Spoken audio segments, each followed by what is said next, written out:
நம்ம இந்திய cinema படங்கள்னாலே, British, England அப்படி அந்த நாட்டு மக்கள்னாலே அவங்கள ஒரு மாதிரி வில்லன் மாதிரி, வில்லனைஸ் பண்ணி தான் காட்டியிருப்பாங்க இல்லையா நமக்கெல்லாம். ஸோ நீங்க படத்துக்குள்ள போறதுக்கு முன்னாடி, ஒரு முன்னெச்சரிக்கை மாதிரி முதல்லயே நான் குடுத்துர்றேன். என்னன்னா, ஃபர்ஸ்ட்டே அந்த ஃபில்டர கெளட்டிட்டு, எப்படின்னா அந்த வில்லன் ஃபில்டர கெளட்டிட்டு இந்த படத்த பாருங்க. அப்பதாங்க உங்களால ஒரு மாதிரி டீப்பா கனெக்ட் பண்ணி பார்க்க முடியும். இவங்க இங்கிலாந்து நாட்ல ஒரு பெரிய குடும்பத்த சேர்ந்தவங்க. வீட்ட பார்த்தாலே சும்மா மாளிகை கணக்கா அப்படி இருக்குது. படத்துக்கான கதைக்களம் பார்த்தீங்கன்னா 1935ல் நடக்குதுங்க. அங்க பெரிய குடும்பத்துல இளைய பொண்ணுங்க, கடைக்குட்டி பொண்ணு. பொண்ணு பேரு பிராய்னி. பொண்ணு வீட்ல உள்ள வேலைக்காரங்க கிட்டலாம் சரிக்கு சமமா அப்படின்னா நல்லா பேசுது. அதுலயும் இந்த பையங்க, இவனோட அம்மா அப்பாலாம் இந்த பணக்கார குடும்பத்துக்காக ரொம்ப வருஷமா அப்படியே லாயலா இவங்களுக்காகவே வேலை பார்த்துருக்காங்க. புள்ளையும் இவனும் இந்த குடும்பத்துக்காக தாங்க வேலை பார்க்குறான். பையன் பேரு ராபி. ராபிக்கு பிராய்னிய அந்த அந்த பொண்ணை சின்ன வயசுலேருந்தே நல்லா தெரிஞ்சிருக்கு. நல்லா பழக்கம் போல் இருக்குது. ராபியும் இந்த விசுவாசமான குடும்பத்திலேருந்து வேலைக்கு வர்றவன்றதால முதலாளி குடும்பத்தில் உள்ளவங்க எல்லாத்துக்கும் இவனை அங்கே உள்ளவங்க நல்லா தெரிஞ்சு வச்சுருக்காங்கங்க. அவனையும் ஒரு ஆளாகவே பார்க்குறாங்க. எப்படின்னா அவனுக்கு காலேஜ் எல்லாம் ஃபீஸ் எல்லாம் கூட இவங்க தான் கட்டுறாங்க. இவங்க மேல் படிப்புக்கு மருத்துவம் படிக்கிறதுக்காக இவங்க தான் ஃபீஸே கட்டுறாங்களாமா. அப்புறம் நம்ம பிராய்னியோட அண்ணங்காரன் வந்து ஊர்லேருந்து வரானாங்க. ரொம்ப நாளுக்கு அப்புறம் வீட்டுக்கு வரானாங்க. கூடவே அவனோட ஃப்ரெண்டையும் கூப்பிட்டுட்டு வரானாமா. அதுக்குன்னு இந்த பிராய்னி தான் அண்ணனை என்டர்டெயின் பண்ணுறதுக்காக ஆசையாக இவளே சொந்தமாக கதை எழுதி நாடகம் மாதிரி கதையை கோரியோகிராஃப் பண்ணி அப்படியே வச்சிருக்கா. அவங்க அம்மாக்காரி கூட இந்த மாதிரி கதையெல்லாம் நல்லா இருக்கா அது இதுன்னு காட்ட, அவங்களும் நல்லா இருக்கே சூப்பர் அடி அது இதுன்னு பாராட்ட போட, இதோ இந்த சின்ன குழந்தைங்கள வச்சு தாங்க இந்த நாடகத்தை பண்ண போகிறா. இதோ இந்த கூட இருக்கவ பார்த்தீங்கன்னா அவள் பிராய்னியோட அத்தை பொண்ணு போல் இருக்குது. அவளை இந்த குழந்தைங்கள பார்த்துக்க சொல்லி விட்டுருக்காங்க. குழந்தைங்க 2 பேரும் பயங்கரமாக வாழுத்தனம் பண்ண, அவளுக்கு இந்த குழந்தைங்கள சுத்தமாகவே பிடிக்கலங்க. சனியனுங்க அது இதுன்னு திட்டிகிட்டே கிடக்குறா. ராபி மாதிரியே இவன் வீட்டில் இன்னொரு வேலைக்கார பையன், அவனும் அந்த மாதிரி வேலைக்கார பையன் தான். ஆனால் அவங்கள அந்த அளவுக்குலாம் பிடிக்கல. அவனை வீட்டுக்குள்ளே வரவும், டேய் போடா டேய் ரிஹர்சல் பண்ணிகிட்டு இருக்கோம்ல சீக்கிரட்டாக அது இதுன்னு சொல்லி அனுப்பி விட்டுறா. அப்புறம் அடுத்தாப்புலங்க பிராய்னியோட அக்காங்க. அக்கா பேரு சிசிலியாவாமா. இப்போ நான் சொன்ன பேரெல்லாம் நல்லா ஞாபகம் வச்சுக்கோங்க. என்னன்னா கடைக்குட்டி பேரு பிராய்னி, அப்புறம் அக்காக்காரி பேரு சிசிலியா, வேலைக்கார பையன் பேரு ராபி. சிசிலியா, ராபி மற்றும் பிராய்னி. சிசிலியாவும் ராபியும் நான் கிட்டத்தட்ட ஒரு வயசுக்காரங்கன்றதால அவங்கள்ட்ட கொஞ்சம் அந்த ஈர்ப்பு, அந்த அட்ராக்ஷன் கொஞ்சம் அதிகமாகவே இருக்குதுங்க. அதுவும் சின்ன வயசுலேருந்தே ஒன்றாவே ஆடி பாடி வளர்ந்துருப்பாங்க இல்லையா. அதுக்குன்னு சிசிலியாவுக்கு ராபியை ஒரு மாதிரி அப்படியே பிடிச்சிருக்கு. ராபியும் மேல் படிப்புக்காக ஊரை விட்டு வேற எங்கேயோ போக போகிறான் இல்லையா, தூரம் போய் படிக்க போகிறான். அதுக்குன்னு சிசிலியாவுக்கு என்னடா இது இவ்வளோ நாள் நம்ம கூடவே இருந்துவிட்டு இப்போ அவன் பாட்டு போகிறான்றானே அப்படின்ட்டு நம்ம அப்படியே தனிச்சு ஒண்டிக்கட்டே ஆயிருவோமோன்னு வேற பயப்படுறா. சிசிலியா ஒரு மாதிரி அப்படியே குழப்ப நிலையிலே இருக்காங்க. இது காதலா இல்லை வெறும் ஃப்ரெண்டா அப்படின்ற மாதிரியே. ராபி இவனுக்கும் அப்படி தான் இருக்குது, என்னென்ன குழப்ப நிலையிலே தான் இருக்கிறான். பிராய்னி வீட்டு ஜன்னலில் அப்படியே அப்படியே எட்டி பார்த்துட்டு விளையாட்டு சும்மா எட்டி பார்க்க, அங்கங்க ராபியும் சிசிலியாவும் அப்படியே பேசிக்கிறத பார்க்குறா. என்ன பண்ணுறாங்க இவங்க ஒரு மாதிரி அப்படி நிற்கிறாங்களே அப்படின்ட்டு. அப்போங்க சிசிலியா டக்குன்னு அப்படியே ராபியோட கண்ணு முன்னையே அப்படியே ட்ரெஸ்ஸை கழட்டிவிட்டு இவ டக்குன்னு பிராய்னி அடி ஆத்தி அப்படின்னு பயந்து போய் இப்போ திரும்பவும் பார்த்தா அங்கங்க சிசிலியா தண்ணிக்குள்ளேருந்து அப்படியே எழுந்து ஒரு மாதிரி அப்படியே செக்ஸியாக நிற்கிறா. பிராய்னியும் ஐயோ கடவுளே ஈஸ்வரா அப்படின்ற மாதிரியே பார்த்துட்டு சிசிலியா அப்படியே போகிறப்ப அவ அந்த பூத்தொட்டியவே எடுத்துகிட்டு போகிறதையும் பார்க்குறாங்க. இது நம்ம பிராய்னியோட பெர்செப்ஷனை இப்போ காட்டுறாங்க இல்லையா. அடுத்ததாக இப்போ உண்மையிலேயே அங்கே என்ன நடந்துச்சுன்னு காட்டுறாங்க. அங்கே ராபியும் சிசிலியாவும் பேசிக்கிட்டே அப்படியே ஒன்றுமனமாக விளையாடிக்கிட்டே போகிறாங்க. அதுலேயும் சிசிலியாவுக்கு பயங்கர கோவம், ஏன்டா படிப்பு விஷயமா என்னை விட்டுட்டு போறியே அது இதுன்ட்டு. அப்போங்க ராபி தவறுதலா அவளுக்கு ரொம்பவே பிடிச்ச இந்த பூத்தொட்டியை அப்படியே உடச்சு போடுறான். அதில் ஒரு பீஸ் மட்டும் தண்ணிக்குள்ளே வேற போயிடுது. இவளே சிசிலியாவே போயிட்டு தன்னோட ட்ரெஸ்ஸுக்கு எல்லாம் கிளட்டிவிட்டு அதை இவளே தண்ணிக்குள்ளே முங்கி எடுத்துவிட்டு வர்றா. இப்போ திரும்பவும் வந்து ட்ரெஸ்ஸை போட அங்கங்க ராபி ப்ரைவேசி கொடுக்குறாப்புல அப்படியே முகத்தை திருப்பிக்கிட்டு இந்த துணி மாத்திரவளுக்கு முகத்தை திருப்பிக்கிட்டு இருக்க, சிசிலியாவோ டக்குன்னு ரொம்பவே பிடிச்ச அந்த பூத்தொட்டியை அப்படியே உடச்சுட்டானேன்னு கோவத்தோடவே போகிறத அங்கே பிராய்னி இதை பார்த்துட்டு அப்படியே கோவத்தோட ஜன்னலை சாத்துறத காட்டுறாங்க. பிராயனி தான் பார்த்ததை பற்றி ராபிட்டையோ இல்லை இந்த சிசிலியாட்டையோ போயிட்டு டைரெக்டாகவே கேட்கலாம்ல. அதெல்லாம் பண்ணாமல் ஆள் ஒரு மாதிரி அமுக்குனி மாதிரி இருந்துக்கிறாங்க. இப்போது சிசிலியா இவ ஜன்னல் வெளியாக அப்படியே பார்த்துக்கிட்டு இருக்க, அங்கங்க இவனோட அண்ணங்காரன் ஒரு வழியாக கடைசியாக வந்துவிட்டான். வந்ததும் இந்த ராபி அவங்கள்ட்ட பேசி கீசி அவங்கள வர வைக்கிறத பார்க்குறா. அடுத்தது அண்ணங்காரன் இப்போ கூட ஃப்ரெண்டையும் கூப்பிட்டு வந்திருக்காங்க. சிசிலியா அவனை நல்லபடியாக வரவேற்றுவிட்டு அப்புறம் அவங்களோட ஒரு குளியலெல்லாம் போட்டுக்கிட்டு இருக்கிறா. அப்புறம் இந்த ஃப்ரெண்டுக்காரங்க அந்த நாடகத்தில் நடிக்க வந்திருக்க அந்த குழந்தைங்களோட போயிட்டு பேச்சை போடுறாப்புல. அப்போது இவளை ஒரு மாதிரி ஆள் அப்படியே குறுகுறுன்னு வச்ச கண்ணு வைக்காமல் அப்படியே எடுக்காமல் பார்க்குறாப்புல. அவளும் இவன் ஒரு மாதிரி பணக்காரனே இருக்கானே அப்படியே அப்படியே கிட்ட கிட்ட வலிஞ்சு பேசுகிறா. ஷூ நல்லா இருக்கேங்க அது இதுன்னு, எவ்வளோங்க ஷூவு அது இதுன்னு. இவனும் தன்னோட சாக்லேட் தயாரிக்கிற கம்பெனியில் வேலை வச்சுருக்கானாமா. அதுக்குன்னு அதில் ஒரு ஸ்பெஷலான சாக்லேட் எடுத்து இவள்கிட்ட கொடுக்க அவள் அதை எப்படி சாப்பிடணும்னு தெரியாத மாதிரி அப்படியே முழிச்சுக்கிட்டே பார்த்துக்கிட்டு இருக்க. இவங்க ஒரு மாதிரி அப்படியே டபுள் மீனிங் மாதிரி, அதை நீ கடிக்கணும்டி, அதை நீ கடித்து சாப்பிடணும் அப்படின்றான். இங்கிட்டு ராபிங்க அவன் வீட்லேயே டைப்ரைட்டரை வச்சு லெட்டர் எழுதுறாப்புல. இப்போ என்னென்னா, இந்த சிசிலியா என்னை மன்னிச்சிருடி, சாரி நான் ஒரு லெட்ரு அப்படி இப்படின்னு லெட்டர் எழுதி பார்க்குறாப்புல. எல்லாம் ஒரு மாதிரி ஃபார்மலாக இருக்கே, எதுவுமே செட் ஆகலை. இப்போ கடைசியாக ஒரு லெட்டரை அப்படியே எழுதுறாங்க. அது கொஞ்சம் விவகாரம் பண்ணுற மாதிரி இருக்குது. எப்படின்னா, என் கனவுல உன் பெண்ணுறுப்பில் நான் முத்தம் கொடுக்குற மாதிரி கனவு கண்டேன் அப்படின்னு எழுதி போடுறான். இவனுக்கே அது சிரிப்பாக வருது. இதுக்கு ஃபார்முலாவே லெட்டர் எழுதிடலாம் போல் இருக்கு அப்படின்ட்டு அதை ஒரு மாதிரி மடித்து ஓரமாக வச்சுக்கிட்டு இப்போ இவனே கைப்பட ஒரு லெட்டர் எழுதுறாங்க. சாரி பூத்தொட்டியை உடைச்சதுக்குன்னு அழகாக எழுதிவிட்டு ஆள் இப்போது கிளம்பி மாப்பிள்ளை கணக்கா கோட்டு சூட்லாம் போட்டுக்கிட்டு அவள் வீட்டுக்கு போய் பிராயினி அங்கே விளையாடிக்கிட்டு இருக்கவும் அவள்கிட்ட கூப்பிட்டு உன் அக்கா சிசிலியாட்ட கொடுத்துட்றியா அப்படின்ட்டு அவள்கிட்ட லெட்டரை கொடுக்க இவன் அங்கேருந்து ஓடி போகிறாங்க. ராபி டக்குன்னு பார்த்தா உன் பெண்ணுறுப்பில் முத்தம் கொடுக்கணுண்டின்னு எழுதியிருப்பான்ல, அந்த லெட்டரை மாற்றி கொடுத்துட்டான் போல் இருக்கு. ஆள் அப்படியே கதறாங்க, பிராயினி அப்படின்ட்டு. இங்கிட்டு இந்த பிராயினி பொண்ணு அவன் என்னன்னா இன்னொருத்தவங்களோட ப்ரைவேசியில் தலையிடுறாப்புல.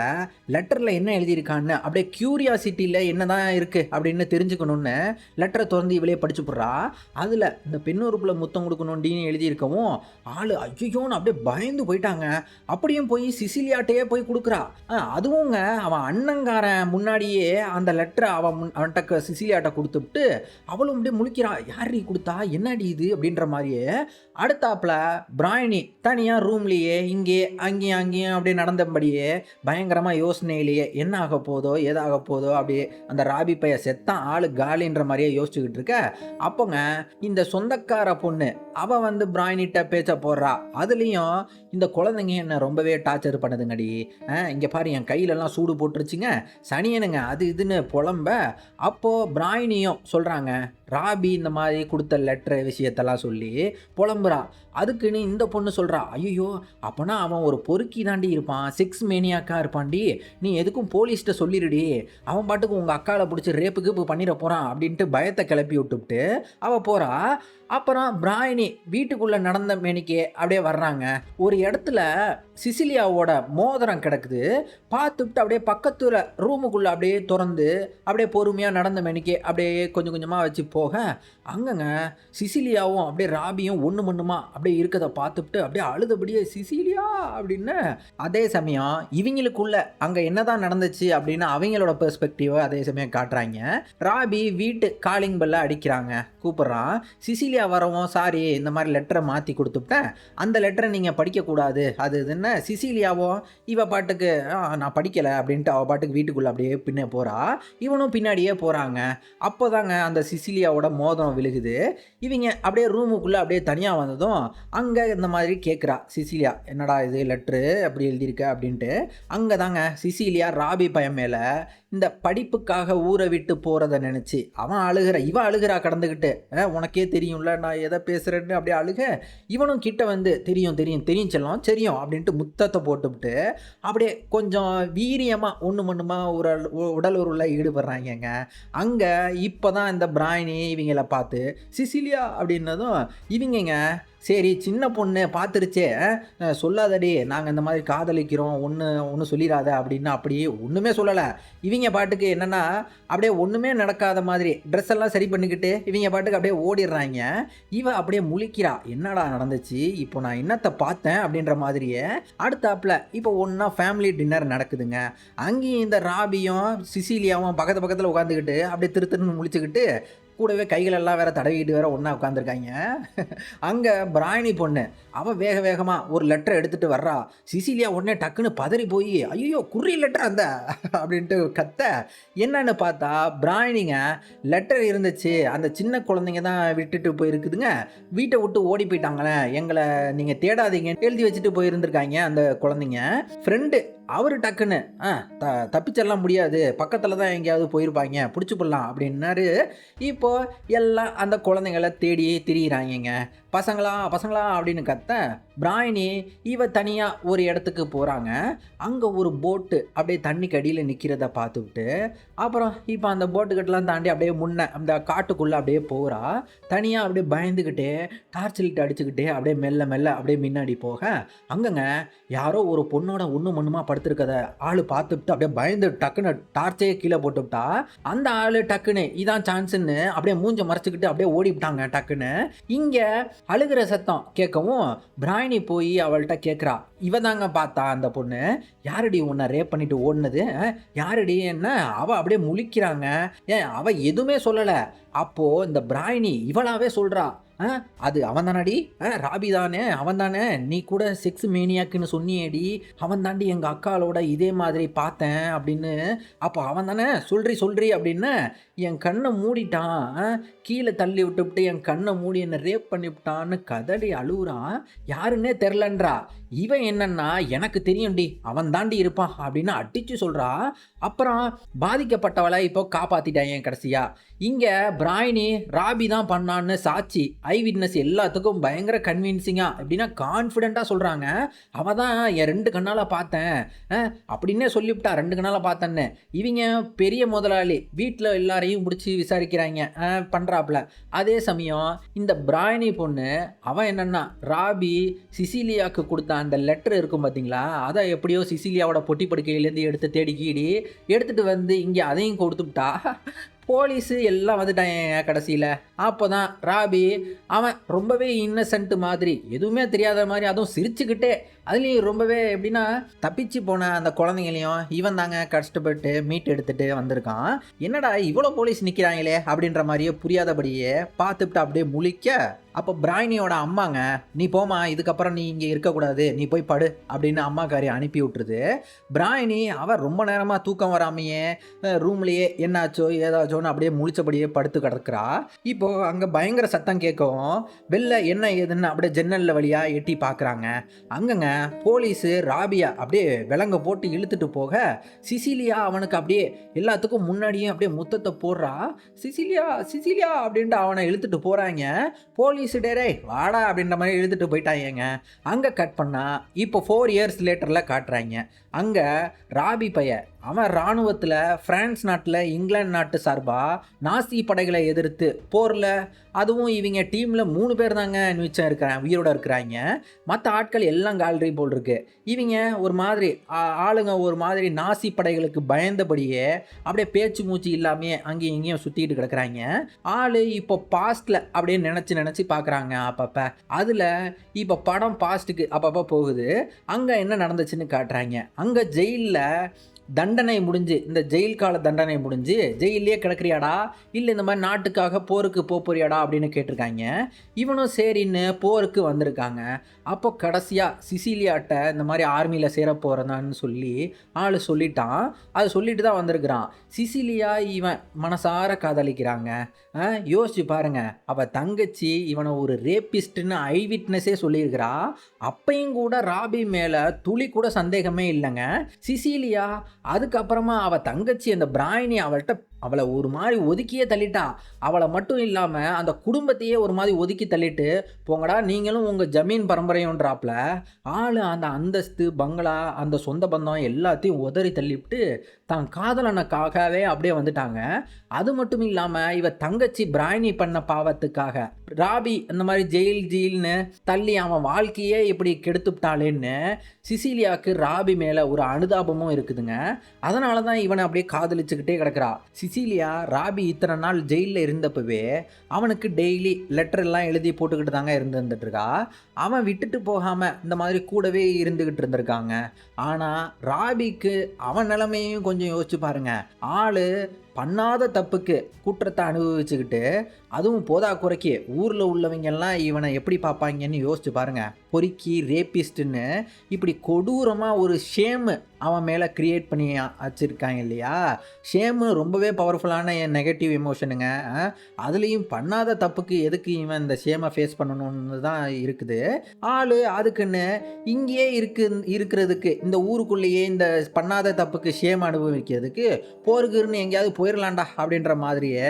ஆனால் அவனுக்கு இந்த சிசிலியாவை விட்டுட்டு பிரியவே மனசு இல்லைங்க. அந்த அரகோர மனசோட தான் போகிறான். சிசிலியா, இந்தாடா இந்த ஃபோட்டோவை வச்சுக்க, என் நினப்பு உனக்கு இருந்துக்கிட்டே இருக்கட்டும், திரும்ப நீ கண்டிப்பாக உயிரோட வந்துடணும் என்ன அப்படின்னு அவனை அப்படியே புரிய முடியாமல் அப்படியே அழுதபடியே அனுப்பி வைக்கிறாங்க.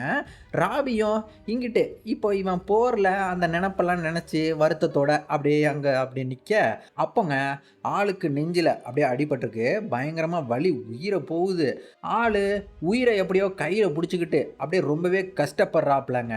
எப்படியாச்சும் தாய்நாட்டுக்கு திரும்பி போயிடணும், காதலிக்கு திரும்ப வந்துருவண்டி அப்படின்னு பண்ண ப்ராமிஸ் காப்பாற்றணும்னு அங்கேயும் இங்கேயும் ஒரு மாதிரி அலையிறாங்க. இப்போது அவள் தங்கச்சி பிராய்னி அவள் காட்டுறாங்க. அவன் என்னன்னா ஆள் ஒரு மாதிரி தப்பு பண்ணிட்டோன்னு ஒரு மாதிரி அவளுக்கு தெரிஞ்சு போச்சு. அதுக்குன்னு அவளும் அக்கா மாதிரியே எப்படின்னா சொத்து பத்தெல்லாம் விட்டுவிட்டு தன்னோட அந்த ராஜ அந்தஸ்தெல்லாம் உதறி தள்ளிவிட்டு பண்ண பாவத்துக்காக பாவ மன்னிப்பு கேட்குறாப்புல. அக்கா படித்த அதே காலேஜ்லேயே நர்சிங் படிச்சிருக்காங்க.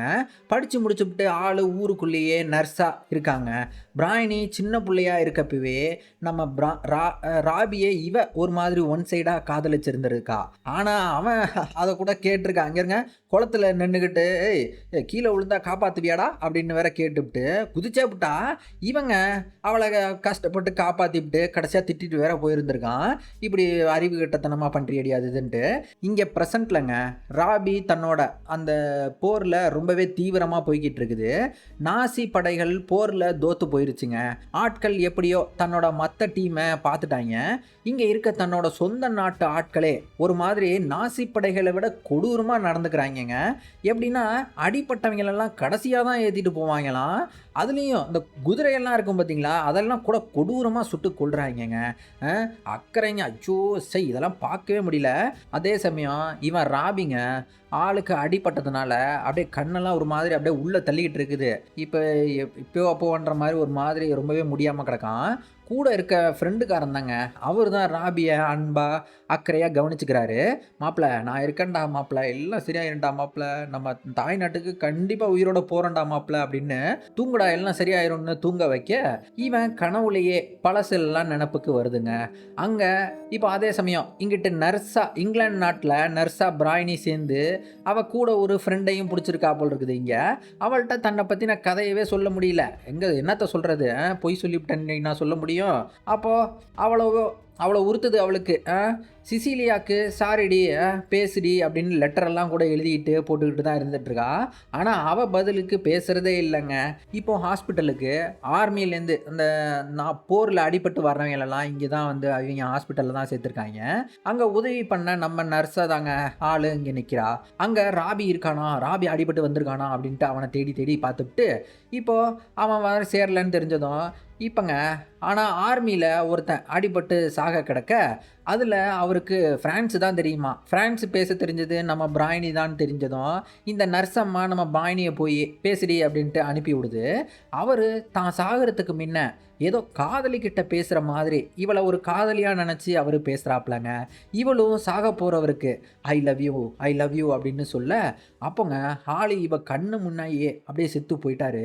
இவளுக்கு அது ஒரு மாதிரி ரொம்பவே கஷ்டமாக இருக்குதுங்க. அடுத்தாப்புல ஹாஸ்பிட்டலில் இப்போ கடைசியாக பேஷண்ட்டுங்க எல்லாத்துக்கும் இந்த போரில் ஜெயித்த வீடியோவெல்லாம் அப்படியே ஒன்றா அது வெற்றி கொண்டாடுற மாதிரி போட்டு காட்டுறாங்க. அங்கங்க இந்த ஃப்ரெண்டுக்காரரு அவர் வீட்டுக்கு வந்திருப்பார்ல, அவர் என்னன்னா அந்த பொண்ணு அந்த ரேப் செய்யப்பட்ட பொண்ணோட நிற்கிறத, அதுவும் ஃபியான்சேன்ற மாதிரி சொல்கிறாங்க. வீடியோவை பார்த்துவிட்டு அவளுக்கு அப்படியே ஒரு மாதிரி ஆகிப்போச்சு. ஐயோ போச்சு அப்படின்ற மாதிரி முழிச்சுவிட்டு அப்புறம் ஊருக்குள்ளே ஒரு சர்ச்சுக்கு போகிறாங்க.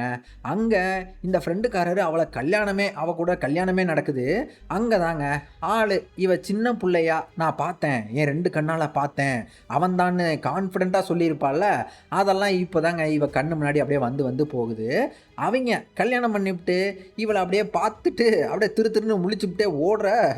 இப்போ இவளுக்கு ஒரு மாதிரி புரிஞ்சு போச்சு, ராபி இல்லை இந்த பையன் தான் அந்த ரேப் பண்ணதுன்னு.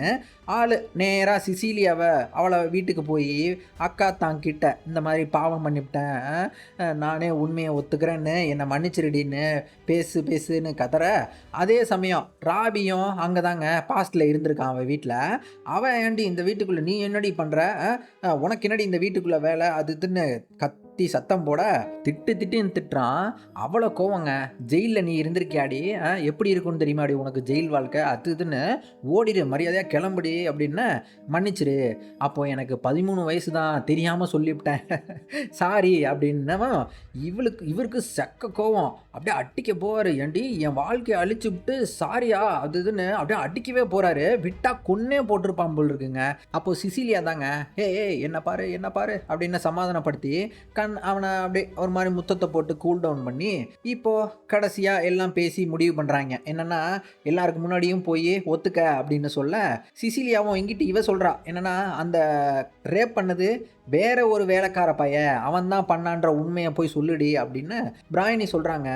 அவன் இல்லடி பண்ணது பார்த்தீங்கன்னா அந்த ஃப்ரெண்டுக்காரன், அவன் தாண்டி ரேப் பண்ணியிருக்கான். இப்போ நான் அவன் கல்யாணத்துக்கு தான் போயிட்டு வர்றேன், அவளை கல்யாணமே பண்ணிவிட்டான் கடைசியில் அப்படின்ட்டு சொல்ல, இவங்களுக்கும் போச்சு அவ்வளோதான், கல்யாணம் பண்ணிட்டானா அப்போ கண்டிப்பாக அவள் ராபி இவன் ரேப் பண்ணலை அப்படின்ற உண்மையை அவள் சொல்ல மாட்டான், ஏன்னா அவள் கல்யாணம் பண்ணிட்டான் இல்லையா, அப்படின்றதால ராபி போச்சு, அப்படி வாழ்க்கையே போச்சு அப்படின்ற மாதிரி நிற்க இவங்க sorry I am very sorry very sorry அப்படின்னும். இப்போது ஆள் என்ன பண்ணுவியோ ஏது பண்ணுவியோ எனக்கு தெரியாது, நீ ஆனால் அவள் எப்படியும் உண்மையை சொல்லிடு அப்படின்றாப்புல. இவளும் சரி அப்படின்ட்டு கிளம்புறாங்க. அங்கே கட் பண்ணால் இப்போ பிராயனி பேட்டி எடுக்கிறாங்க. கடைசியாக என்னடா இது வயசான காலத்தில் போய் பேட்டி எடுக்கிறாங்களே அப்படின்னு பார்த்தா நாவல் எழுதியிருக்காங்க. சாக போகிறேன், ஸோ இதுதான் என்னோட கடைசி லாஸ்ட் நாவல்ன்றா. ஆனால் இதுதான் என்னோட ஃபஸ்ட்டு நாவல்னு சொல்லணும், ஆனால் சொல்லியிருக்கணும், என்னால் முழுசாக பண்ண முடியாமல் போச்சு, இப்போ தான் கடைசியாக ஓரளவுக்கு பண்ணியிருக்கேன். புக்கில் எழுதியிருக்க அந்த உண்மையை சொல்ல நான் ரொம்பவே கஷ்டப்பட்டேன், சும்மா பூசி மூழ்கி கதை எல்லாம் இல்லாமல் பிளெயினாகவே உண்மையை சொல்லணும்னு நினச்சேன், அதுக்குன்னு ரொம்பவே வருத்தத்தோட கன்ஃபஸ் பண்ணுறாங்கங்க. யோசிச்சு பாருங்க, இவ்வளோ வயசான ஒருத்தங்க பொய் சொல்லிட்டேன்னு அப்படியே பகீரங்கமாக அப்படியே மீடியாவுக்கு முன்னாடி ஒத்துக்கிறத யோசிச்சு பாருங்க எவ்வளோ கஷ்டமாக இருக்கும்னு. கடைசியாக ராபியோட பேசியிருப்பாள்ல, அதுக்கப்புறம் இவ ஒரு மாதிரி எப்படின்னா கோலை மாதிரி பயந்துக்கிட்டே இந்த சிசிலியாவை போய் பார்க்க கூட இல்லைங்க. ரொம்ப நாளாக போய் நேர்லேயே அவளை பார்க்காம இந்த உண்மையை மட்டும் அப்படியே டைப்ரைட்டில் டைப் பண்ணி வச்சுட்டு எப்படா உண்மையை சொல்லலான்னு வெயிட் பண்ணிகிட்டு இருந்திருக்கா. அன்னைக்கு தாங்க போரோட கடைசி நாள், ராபி இறந்து போன அந்த நாள்னு சொல்கிறா. ஆமாங்க, கடைசியாக அந்த ஃப்ரெண்டுக்காரன் ராபியை தூங்க வச்சிருப்பாப்ல, மாப்பிள்ளை தூங்கு மாப்பிள்ளை, விடிஞ்சதும் நம்ம தாய்நாட்டுக்கு திரும்ப வந்துடுவோம் மாப்பிள்ளன்னு தைரியம் சொல்லி தூங்க வச்சிருப்பாப்ல, ஆள் அங்கேயே செத்து போயிட்டாங்க. சிசிலியாவை இந்த மாதிரி நான் அவனை பாப்பண்டின்னு சொல்லிட்டு சத்தியம் பண்ணிட்டு போனேன், அவரோட சத்தியமும் அவரோடையே செத்து போகுது. இங்கிட்டு இவன் சிசிலியா அவளுங்க ஊருக்குள்ளே நடந்த வெடி விபத்தில் அவளும் செத்து போயிட்டாலாம். டனலில் தங்கியிருக்கா. அங்கங்க வெள்ளம் வந்து தண்ணியில் அப்படியே முங்கி மூச்சு முடியாமல் அப்படியே இறந்து போய் மிதக்கிறத காட்டுறாங்க. இங்கே பிராயனி பாட்டி அம்மா பேட்டியில் சொல்லுது என்னென்னா, எங்கள் அக்காலும் அவங்களோட காதலனும் கடைசி வரை அவங்களால ஒன்றாவே வாழ முடியாமல் போச்சு.